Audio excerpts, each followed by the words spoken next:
शुरू करते हैं पाठ 60 ओ सदानीरा हिंदी 100 मार्क्स बिहार बोर्ड पाठ 7 है क्लास 12th का। वो सदानीरा पाठ का नाम है। चलिए इसका ऑब्जेक्टिव आज देख लेते हैं। सबसे पहला क्वेश्चन है, निम्नलिखित में से कौन सी रचना जगदीश चंद्र माथुर की है। निम्नलिखित में से कौन सी रचना जगदीश चंद्र माथुर की है। तो जगदीश चंद्र माथुर जी ने ओ सदानीरा लिखा है या रचा है। 2 नंबर है, ओ सदानीरा शीर्षक पाठ किस विद्या के अंतर्गत आता है। ओ सदानीरा शीर्षक पाठ जो है वो निबंध के अंदर आता है, एक प्रकार का निबंध है और इसलिए ऑप्शन ए सही होगा।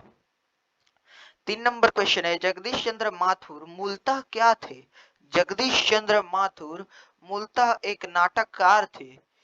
एक नाटककार थे, वो नाटक करते थे, नाटककार थे। जगदीश चंद्र माथुर मूलतः नाटककार थे। ऑप्शन नंबर सी सही होगा तीसरा का।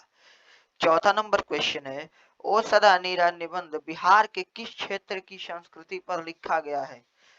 तो ये लिखा गया है ऑप्शन नंबर डी में दिखाई दे रहा होगा चंपारण, एक बिहार का सुप्रसिद्ध जिला है जो बिहार में है। ओ सदानीरा पाठ में जो चर्चा है वो चंपारण जिला का चर्चा है। ऑप्शन नंबर डी सही होगा चौथा का। Champaran option number question number 5 है, चंपारण क्षेत्र में बाढ़ का मुख्य कारण क्या है। तो चंपारण में बहुत ज्यादा जंगलों की कटाई होती है, इसलिए वहां सबसे मुख्य कारण है जंगलों का कटना। ऑप्शन नंबर ए में दिखाई दे रहा होगा जंगलों का कटना, जो कि बिल्कुल सही आंसर होगा। 5वां नंबर का ए सही आंसर है। 6 नंबर क्वेश्चन है, माथुर जी किस राज्य के शिक्षा सचिव नियुक्त थे। माथुर जी किस राज्य के शिक्षा सचिव नियुक्त थे। तो वो बिहार की तो चर्चा हो रही है जी, बिहार के चंपारण की, लेकिन वो मध्य प्रदेश राज्य के शिक्षा सचिव नियुक्त हुए। मध्य प्रदेश सही आंसर होगा ऑप्शन नंबर ए। 12वीं सदी के लगभग 300 वर्ष तक किस वंश का शासन रहा। तो कर्नाट वंश का शासन 12वीं सदी के बाद लगातार 300 वर्ष तक रहा। ऑप्शन नंबर डी सही आंसर होगा। 8 नंबर क्वेश्चन क्या होगा, अंग्रेज ठेकेदारों ने कौन सी चीज की खेती का विस्तार किया। तो वो नील की खेती का मुझे लगता है विस्तार करते थे। हाँ नील, ऑप्शन नंबर बी ये सही आंसर हो जाएगा, नील, जो कि बिल्कुल सही आंसर है। 19 नंबर क्वेश्चन है, राजा हरि सिंह देव को गयासुद्दीन तुगलक का सामना कब करना पड़ा। राजा हरि सिंह देव को गयासुद्दीन तुगलक का सामना कब करना पड़ा। तो 1325 ईस्वी में इनको सामना करना पड़ा। सही आंसर सी होगा। 10 नंबर क्वेश्चन है, धागड़ों को नील की खेती के लिए के सिलसिले में कब लाया गया। धागड़ों को नील की खेती के सिलसिले में कब लाया गया। तो 18वीं शताब्दी के अंत में लाया गया, जो ऑप्शन ए में दिखाई दे रहा है। 18वीं शताब्दी के अंत में धागड़ों को नील खेती के सिलसिले में लाया गया। 11 नंबर क्वेश्चन है, पुंडलीक जी क्या थे। पुंडलीक जी क्या थे, टाइपिंग में गड़बड़ हुआ है, लेकिन पुंडलीक जी कौन थे, ये भी हो सकता है क्या थे कौन थे। तो पुंडलीक जी एक प्रकार एक शिक्षक थे, गांव के स्कूल में का एक शिक्षक थे। 12 नंबर क्वेश्चन है, निम्नलिखित में से कौन सा नाटक जगदीश चंद्र माथुर द्वारा रचित है। तो वो कोणार्क, कोणार्क नामक रचना माथुर जी ने की है। ऑप्शन नंबर सी बिल्कुल सही आंसर हो जाएगा। 13 नंबर क्वेश्चन है, निम्नलिखित में से कौन सी उपाधि माथुर जी को मिली। तो माथुर जी को लगता है मिली विद्यावारिधि, जो ऑप्शन नंबर बी में दिखाई दे रहा है। विद्यावारिधि नाम की उपाधि माथुर जी को, जगदीश चंद्र माथुर जी को मिली। ऑप्शन नंबर बी 13 नंबर का सही आंसर होगा। 14 नंबर है, माथुर मितिहरवा पहुंचने पर कौन मिले। माथुर मितिहरवा पहुंचने पर कौन मिले। तो गांधी जी मिले। ऑप्शन नंबर ए होगा ऑप्शन नंबर ए होगा। हाँ, गांधी जी मिले।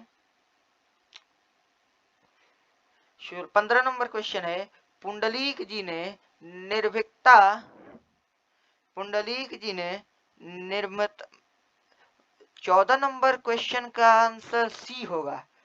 पुंडलीक जी मिले। हाँ, अभी मुझे याद है, माथुर जी बितिहरवा गांव पहुंचे तो उनको पुंडलीक जी मिले, और पुंडलीक जी क्या थे? एक शिक्षक थे गांव के स्कूल में। चलिए अब 15 नंबर देख लेते हैं। 15 नंबर, पुंडलीक जी ने निर्भीकता किससे सीखी? पुंडलीक जी ने निर्भीकता किससे सीखी? तो वो गांधी जी से सीखी। ऑप्शन नंबर बी सही आंसर होगा। 16 नंबर क्वेश्चन है, कर्नाटक वंश के राजा हरि सिंह को किसका मुकाबला करना पड़ा?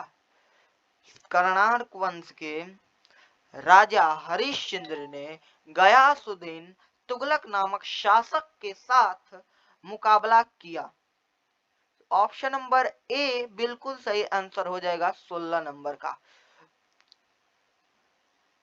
17 नंबर है, चंपारण ढागर कहां से आए? चंपारण ढागर कहां से आए?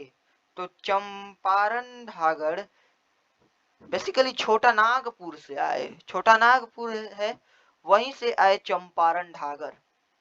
गांधी जी चंपारण कब आए? तो गांधी जी चंपारण एक वर्ष, जो अब भारत में आए उसके एक वर्ष के बाद 20 जून 1917, 20 जून 1917 ऑप्शन नंबर सी में सही आंसर होगा। गांधी जी 20 जून 1917 में बिहार के चंपारण जिले में आए।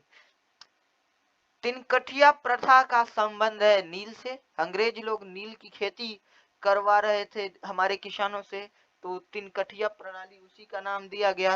नील की खेती करवा रहे थे इसलिए कि उनको भारत को बर्बाद करना था। अगर एक बार नील की खेती खेत में हो गई तो वहां से फसल उगाना नामुमकिन हो जाएगा, इसलिए वो नील की खेती ज्यादा करा रहे थे, भारत को बर्बाद कर रहे थे।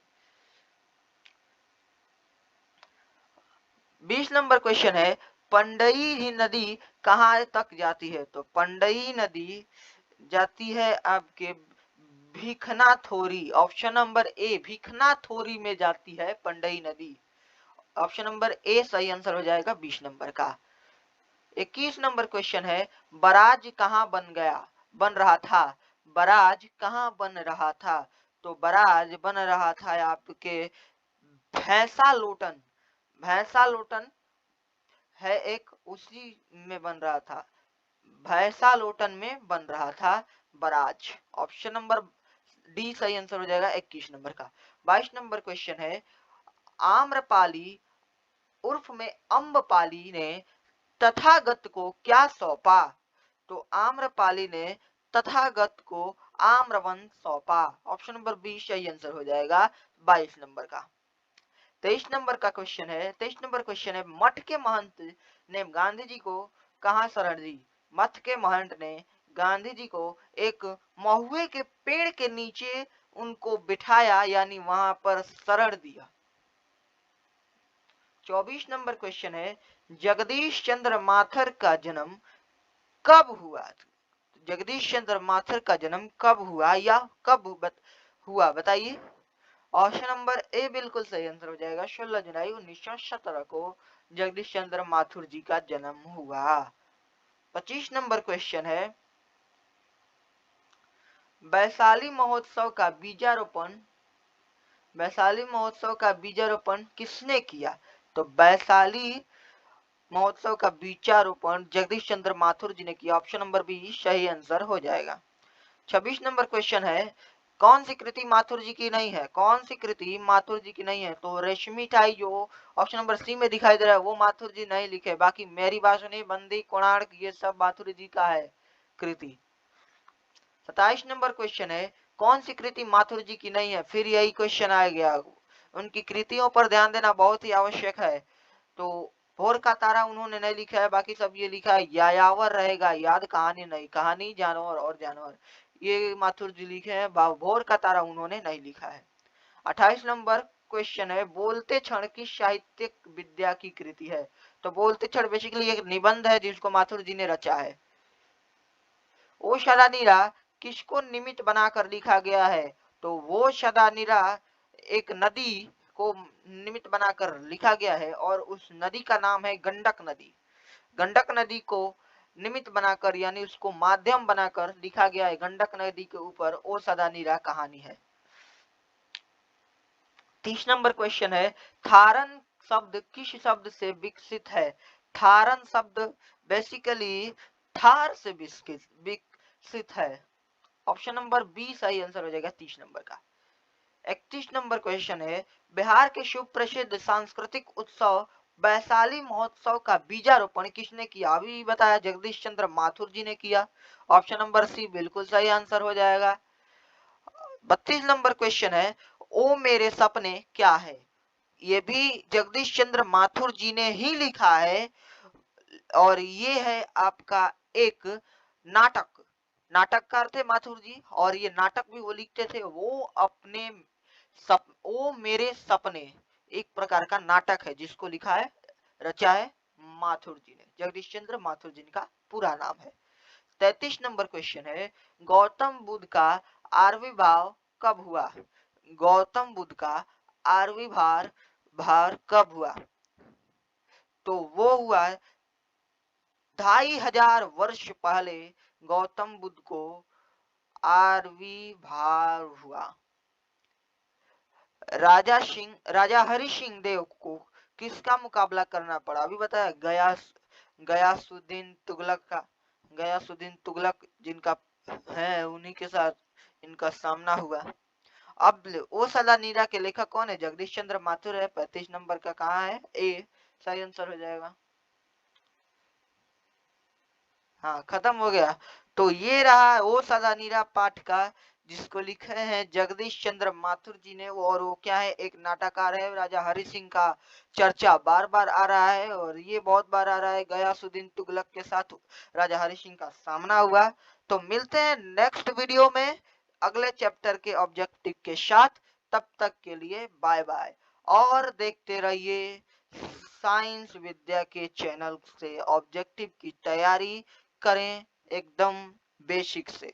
हिंदी की तैयारी साइंस विद्या यूट्यूब चैनल आपको करा देगा। मिलते हैं नेक्स्ट वीडियो में, तब तक के लिए धन्यवाद।